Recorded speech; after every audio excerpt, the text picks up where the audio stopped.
నేను నా తండ్రి దగ్గరికి వెళ్తాను, మా నాన్న దగ్గరికి వెళ్తాను.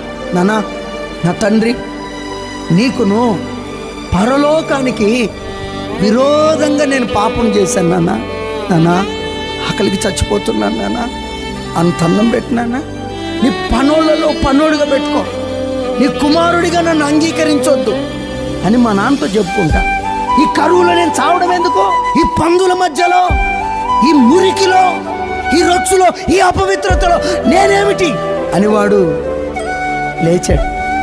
వాళ్ళ నాన్న వాడి కొరకు ఎదురు చూస్తూ ఉన్నాడు.